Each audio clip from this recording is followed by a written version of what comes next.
बिस्मिल्लाहिर्रहमानिर्रहीम। Dear students, मैं हूं आपका केमिस्ट्री इंस्ट्रक्टर अहमद मुगल और आप देख रहे हैं एएम एजुकेशन नेटवर्क।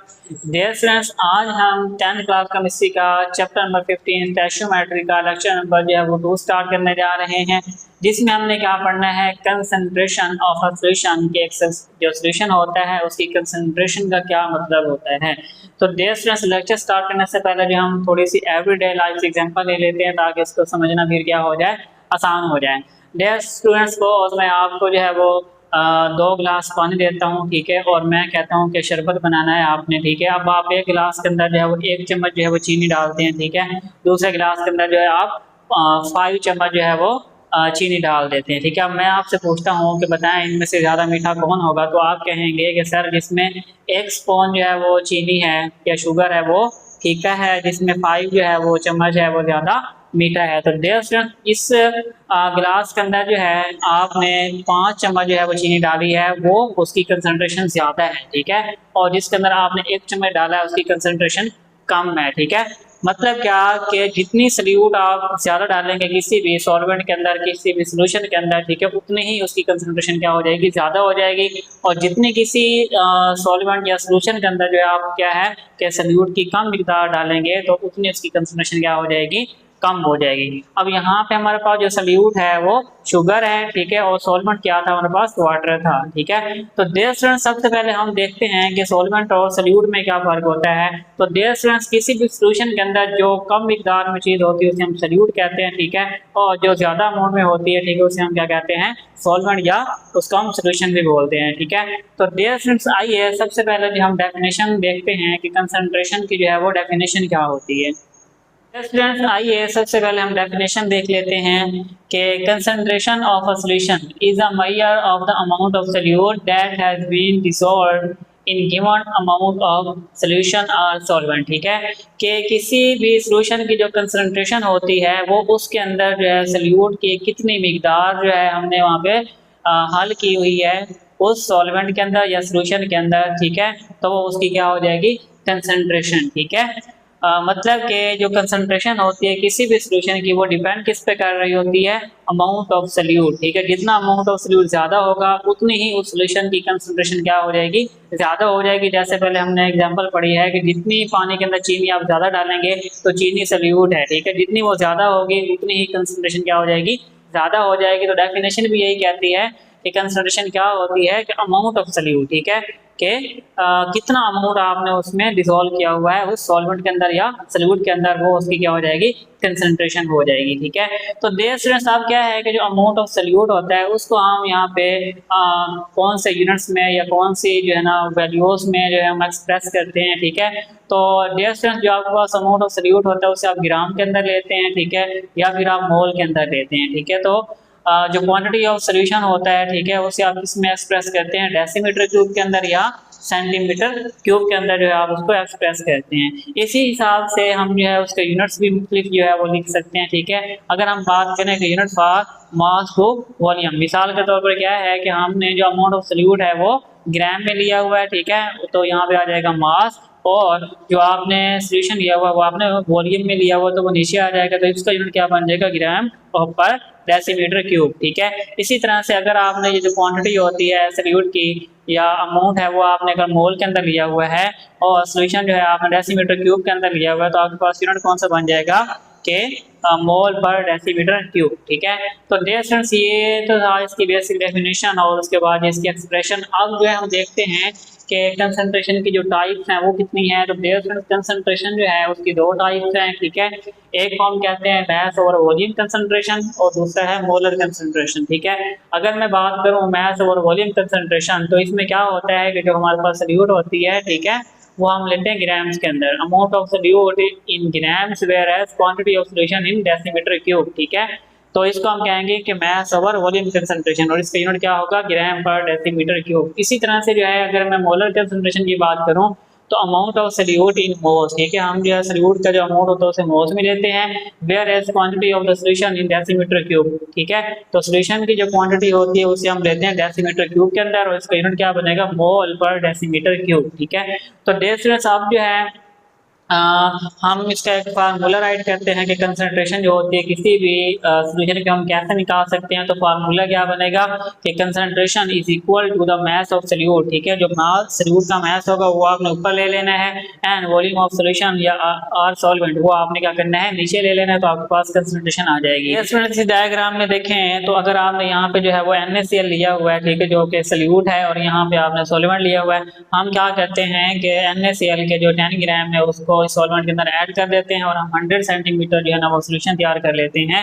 तो अब क्या है कि ये जो 100 सेंटीमीटर सोल्यूशन है इसमें हम देखेंगे कि NaCl जो है उसकी कितनी क्वांटिटी है, उसकी उसी के मुताबिक जो हम उसकी कंसंट्रेशन जो है वो फाइंड आउट कर लेंगे। ठीक है, अब यहाँ पे सपोज के मास कितना था आपके पास सॉल्यूट का 10 ग्राम है। ठीक है, तो आप वॉल्यूम जो था सपोज आपने यहाँ पे लिया हुआ 100 सेंटीमीटर क्यूब। ठीक है, इस पर हम डिवाइड करेंगे तो हमारे पास इस सोल्यूशन की क्या आ जाएगी, कंसंट्रेशन आ जाएगी।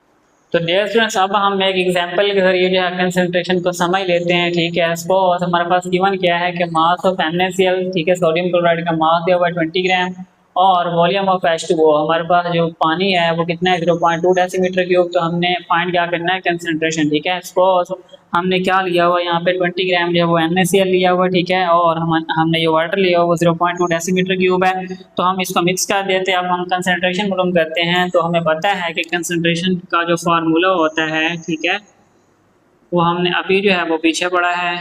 तो डियर स्टूडेंट कंसंट्रेशन का फार्मूला हमने अभी पढ़ा है कि मास ऑफ सॉल्यूट, ठीक है, कि सॉल्यूट का जो मास है डिवाइडेड बाय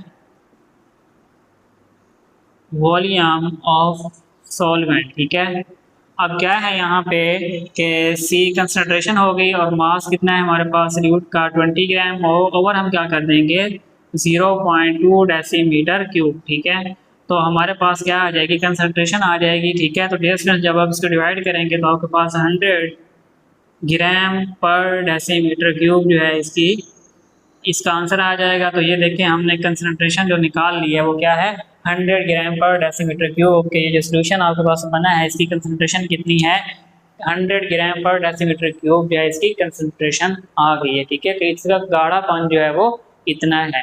तो देयर स्टूडेंट्स अब हम जो है एग्जांपल नंबर जो है वो 15.5 को सॉल्व करते हैं। अब देखते हैं कि उसमें गिवन क्या है। हमें जो है हाइड्रोक्लोरिक एसिड जो है उसका वॉल्यूम हमें दिया गया है वो कितना है कि 500 सेंटीमीटर क्यूब है, और हमें मास दिया गया है, ठीक है, हाइड्रोजन क्लोराइड का वो है 1.8 जो है वो ग्राम दिया गया है। ठीक है, हमने मालूम क्या करना है, कंसंट्रेशन मालूम करनी है। तो आइए इसको सॉल्व करते हैं। तो डियर स्टूडेंट सबसे पहले हमने क्या करना है कि हमें जो वॉल्यूम गिवन है वो सेंटीमीटर क्यूब के अंदर है, तो हमने इसको डेसीमीटर क्यूब में कन्वर्ट कर देना है।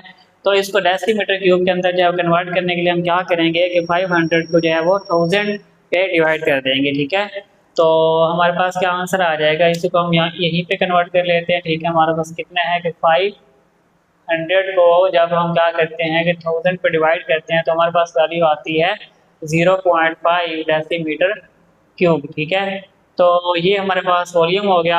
अब हम यहाँ पे जो है वो कंसंट्रेशन वाला फार्मूला पुट करते हैं। ठीक है, तो हमें पता है कि कंसंट्रेशन जो होती है उसका फार्मूला क्या होता है,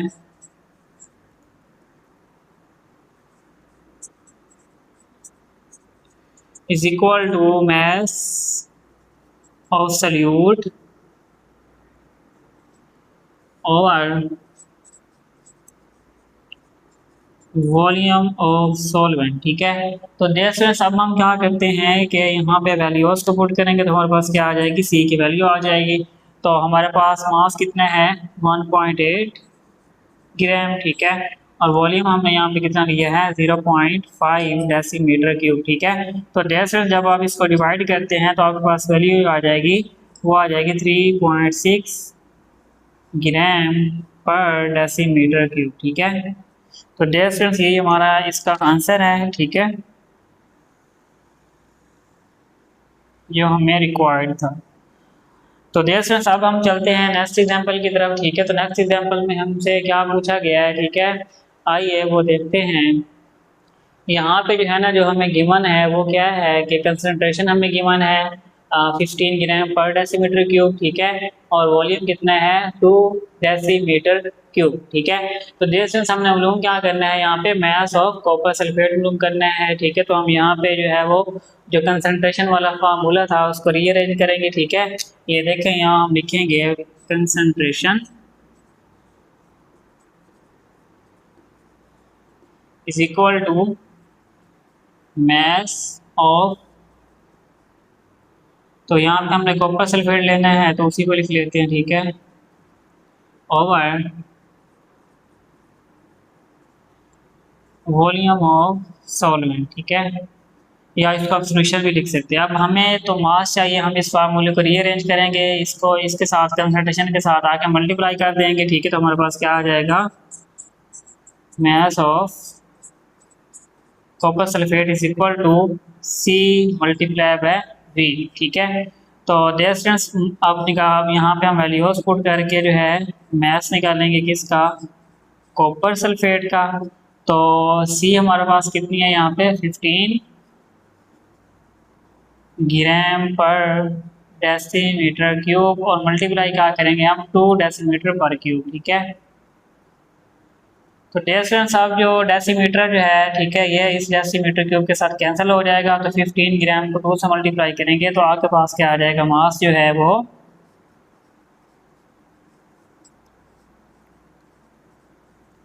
मास ऑफ कॉपर सल्फेट जो है वो आपके पास कितना आ जाएगा, डिस्टेंस 30 ग्राम आ जाएगा, ठीक है। तो यही हमें जो है वो रिक्वायर्ड था जो हमने यहाँ से मालूम कर लिया, ठीक है। तो यही आपका आंसर है। नेक्स्ट जो है वो डिस्टेंस हमारे पास क्या है, देखते हैं कि हमें गिवन क्या दिया हुआ है, ठीक है, और हमने मालूम क्या करना है। तो गिवन हमें है अमाउंट ऑफ NaOH, ठीक है, सोडियम हाइड्रोक्साइड का जो है हमें वो अमाउंट दिया हुआ है ग्राम्स के अंदर 10 ग्राम है, और हमें वॉल्यूम दिया हुआ है, ठीक है, उस सॉल्यूशन का। तो वो कितने हैं 1.2 डेसीमीटर क्यूब। हमने मालूम क्या करना है, कंसंट्रेशन मालूम करनी है और मोल्स के अंदर मालूम करनी है, ठीक है, इन मोल्स। तो यहाँ पे अब हमें ग्राम नहीं चाहिए बल्कि क्या है, हमें मोल्स चाहिए, ठीक है। तो सबसे पहले हम इसके मोल्स निकाल लेते हैं, ठीक है। Moles of sodium hydroxide is equal to mass over molar mass, ठीक है। तो मास तो हमारे पास जो है वो मौजूद है 10 ग्राम, मोलर मास हमें मालूम नहीं है। तो हम क्या करते हैं कि मोलर मास निकालेंगे। तो हमें पता है कि सोडियम का जो होता है वो होता है 33, इसी तरह से ऑक्सीजन का होता है हमारे पास 16, और हाइड्रोजन का हमारे पास कितना होता है 1। जब हम इसको सम अप करते हैं तो ये 40 जो है ना बन जाता है हमारे पास ग्राम पर मोल, ठीक है। अब क्या है डियर स्टूडेंट्स कि हमारे पास मोलर मास भी आ गया है और हमारे पास मास ही मौजूद है। तो हम क्या निकालते हैं कि मोल्स निकाल लेते हैं, कि हम n की वैल्यू निकाल लेते हैं, ठीक है। तो अब n की वैल्यू निकालने के लिए हम क्या करेंगे, 10 को ऊपर रखेंगे, ठीक है, और हमें मास दिया हुआ मोलर मास जो है वो नीचे जो है राइट करेंगे। तो हमारे पास क्या आ जाएगी वैल्यू, हमारे पास जो n की वैल्यू आ जाएगी, ठीक है, वो आ जाएगी 0.25 मोल, ठीक है।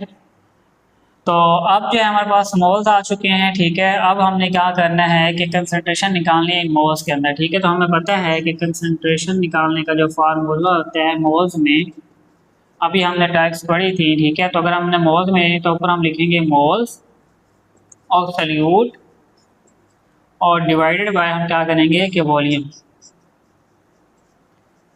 ऑफ सॉल्वेंट, ठीक है। तो अब क्या है कि C इज इक्वल टू, हमारे पास मोल्स कितने आए हैं 0.25, और हमें वॉल्यूम कितना दिया हुआ है 1.2, ठीक है। तो डेसीमीटर क्यूब, ठीक है, ये मोल्स में है। अब जब हम इसको डिवाइड करेंगे तो स्टूडेंट्स हमारे पास वैल्यू जो आ जाएगी, ठीक है, वो आ जाएगी हमारे पास C is equal to 0.21 decimetre cube. तो यही हमें जो है वो आंसर रिक्वायर्ड था, ठीक है। तो कंसंट्रेशन स्टूडेंट्स हमारे पास कितनी आ गई 0.21 डेसीमीटर क्यूब, ठीक है। हम जो है वो एक चेक क्विक करते हैं, ठीक है। हमें गिवन क्या है कि 50, हमें वॉल्यूम दिया हुआ है 50 सेंटीमीटर क्यूब, और हमें कंसंट्रेशन दी हुई है, ठीक है। मालूम हमने क्या करना है कि मास ऑफ कॉपर सल्फेट को मालूम करना है, ठीक है। तो आइए इसको सोल्व करते हैं। सबसे पहले हम वॉल्यूम को जो है वो डेसीमीटर क्यूब के अंदर कन्वर्ट करते हैं, ठीक है।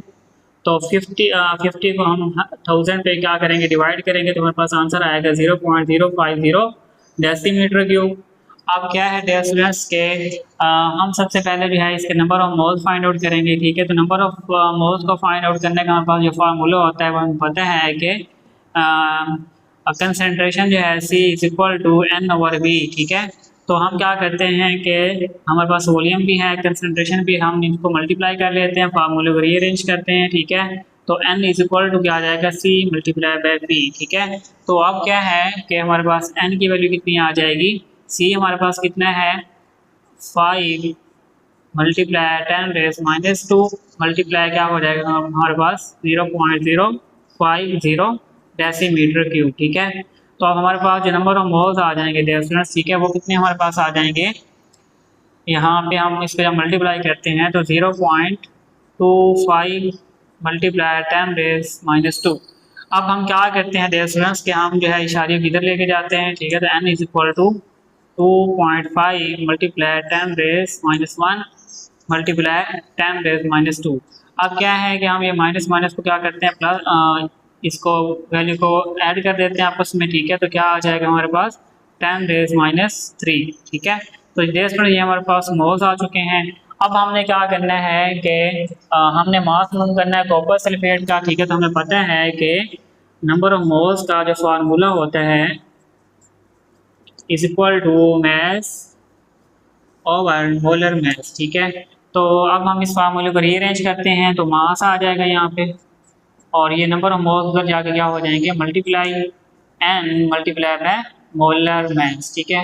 अब नंबर ऑफ मोल्स तो रेस्टोरेंट्स हमने यहाँ पे निकाल लिए हैं, ठीक है। अब हमारे पास क्या मोलर मास मौजूद नहीं है, तो सबसे पहले हम मोलर मास निकालेंगे। तो कॉपर सल्फेट जो है इसका मोलर मास क्या होगा, कॉपर का होता है 63.5 प्लस क्या करेंगे सल्फर होता है 32, ऑक्सीजन एक का होता है 16 और 4 का हो जाएगा यहाँ पे 64, टोटल ये बन जाएगा 159.5, ठीक है, ग्राम पर मोल, ठीक है। तो डियर स्टूडेंट्स अब हम जो है क्या करते हैं कि नंबर ऑफ मोल्स और मोलर मास को आपस में मल्टीप्लाई करेंगे तो हमारे पास मास आ जाएगा। Mass is equal to number of moles कितने हमारे पास 2.5 मल्टीप्लाई 10⁻³ और इसको हम मल्टीप्लाई करते हैं 159.5 ग्राम पर मोल। तो डियर स्टूडेंट्स अब क्या है कि जब हम इसको मल्टीप्लाई करेंगे, ठीक है, तो हमारे पास आंसर क्या आ जाएगा यहाँ पे 0.398, ठीक है। इसको राउंड ऑफ करते हैं तो 0.4 जो है हमारे पास क्या बन जाता है ग्राम जो है वो मास आ जाता है। तो यही दो हमने जो फाइंड आउट करना था जो हमने कर लिया, ठीक है। तो डियर स्टूडेंट्स ये थे हमारे पास कंसंट्रेशन के जो है वो न्यूमेरिकल एग्जांपल्स, ठीक है, जो हमने सोल्व कर लिए।